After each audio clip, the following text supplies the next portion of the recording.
दोस्तों 90 के दशक की ये ट्यून आप सब ने सुनी होगी। निर्मा निर्मा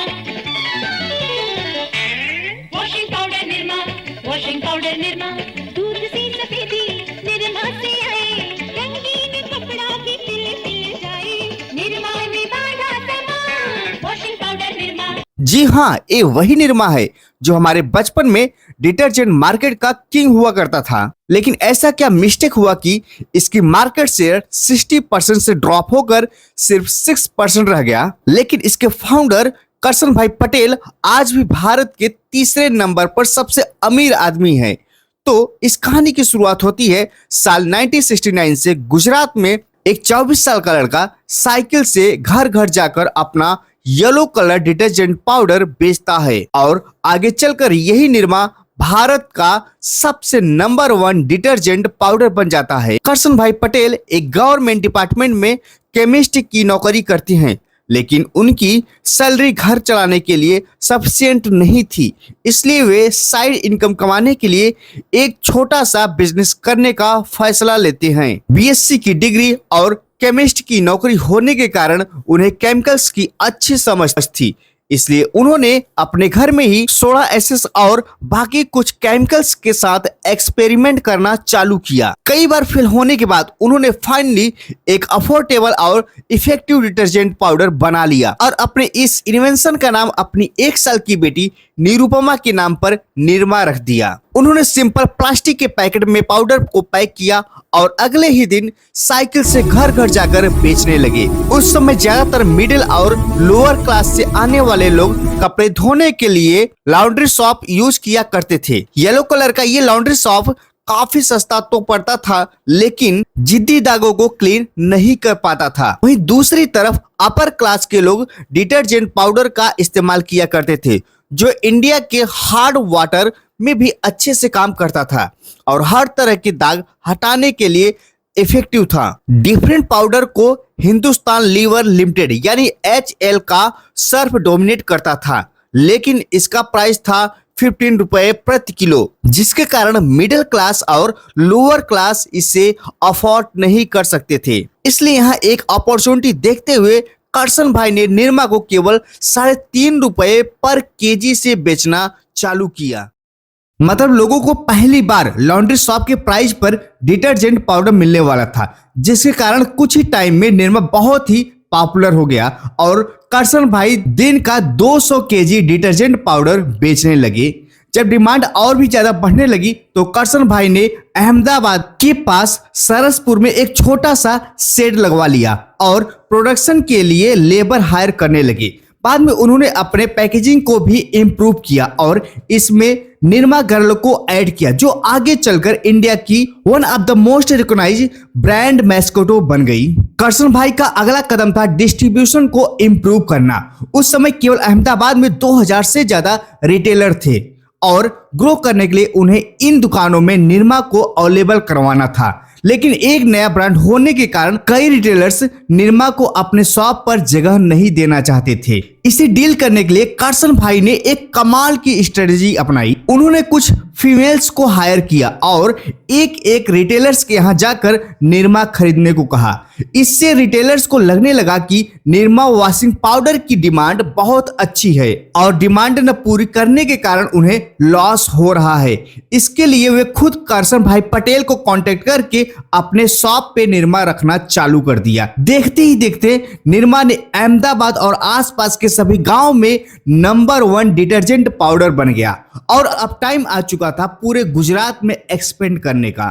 करसन भाई को पता था अगर उन्हें गुजरात में इवन पूरे इंडिया में सर्फ जैसे ब्रांड को बीट करना है तो उनका केवल एक मेन एडवांटेज निरमा का सस्ता प्राइस, और वे अपने प्राइस को किसी भी हाल में बढ़ने नहीं देना चाहते थे।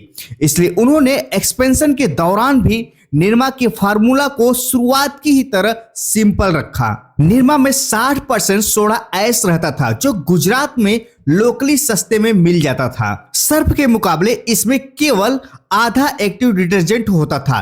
फाइनली ना कोई व्हाइटनर होता था और ना ही कोई परफ्यूम्स। इसके अलावा प्रोडक्शन बढ़ाने के लिए करसन भाई ने शुरुआत में बड़ी बड़ी फैक्ट्री नहीं डाली, बल्कि अलग अलग गांव में सेट लगवाने लगे, जहां सर्फ की मैन्युफैक्चरिंग में महंगी मशीनें और इलेक्ट्रिसिटी का यूज होता था। वहीं निरमा का प्रोडक्शन पूरी तरह मैनुअली लेबर करते थे, जो काफी कॉस्ट इफेक्टिव था और गवर्नमेंट के स्कीम के चलते बिना इलेक्ट्रिसिटी के ऑपरेट करने के कारण उन्हें 15% का एक्साइज ड्यूटीज पर भी वेब मिलता था। फाइनली सर्फ को कस्टमर तक पहुंचने के लिए 4 स्टेज से गुजरना पड़ता था, वहीं निरमा केवल 3 ही स्टेज में कस्टमर तक पहुंच जाता था। इस डायरेक्ट सिस्टम से ना ही केवल कॉस्ट कम होता था बल्कि स्पीड भी बढ़ती थी। इसलिए 1975 तक वे पूरे गुजरात में एक्सपेंड कर चुके थे। निरमा के सक्सेस के पीछे परफेक्ट प्राइसिंग, मार्केटिंग, अंडरस्टैंडिंग और डिस्ट्रीब्यूशन इनोवेशन का बहुत बड़ा इंपॉर्टेंट रोल था। गुजरात के बाद अब करसन भाई पूरे इंडिया में एक्सपेंड करना चाहते थे और वो भी बहुत तेजी से। इसलिए उन्होंने सबसे पहले अपना एड कैंपेन लॉन्च करने का फैसला किया। 1975 में ऑल इंडिया रेडियो में पहली बार प्ले हुआ सबकी पसंद निरमा। करसन भाई को पता था कि इंडियंस ज्यादा फोम यानी ज्यादा झाग प्रोड्यूस करने वाले डिटर्जेंट को ही बेटर मानते हैं, इसलिए इस ऐड में थोड़ा सा पाउडर और झाग ढेर सारा इस लाइन को ऐड किया गया। साथ में कम कीमत में अधिक सफेदी, इस प्रॉमिस ने भी कंज्यूमर को अट्रैक्ट किया।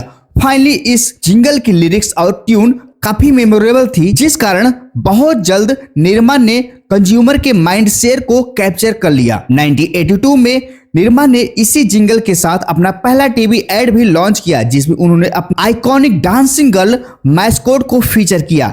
रेडियो एड की तरह ये एड भी काफी सक्सेसफुल रहा, इसलिए 1977 तक 12% और फिर 1985 तक 60% तक मार्केट शेयर के साथ निरमा दुनिया का सबसे बड़ा डिटर्जेंट ब्रांड बन गया। जिस निरमा को करसन भाई ने साइड इनकम कमाने के लिए चालू किया था, आज वही निरमा ने करसन भाई को पूरे भारत का डिटर्जेंट किंग बना दिया था। लेकिन अनफॉर्चुनेटली ये सक्सेस ज्यादा देर तक नहीं टिकने वाली थी, क्योंकि बहुत जल्द मार्केट का पुराना खिलाड़ी पलटवार करने वाला था। शुरुआत में निरमा ने केवल मिडिल और लोअर इनकम सेगमेंट को कैप्चर किया था, लेकिन कई अपर क्लास के लोग भी निरमा पर शिफ्ट होने लगे। 1986 में निरमा ने डिटर्जेंट बार लॉन्च करके एचएलएल के रिन बार को डायरेक्ट चैलेंज कर दिया, जिससे रिन के भी कई कस्टमर निरमा बार में शिफ्ट होने लगे। एचएलएल को अब अच्छे से समझ में आ चुका था कि निरमा उनकी पूरी ही बिजनेस के लिए एक बहुत बड़ा खतरा बन चुका है।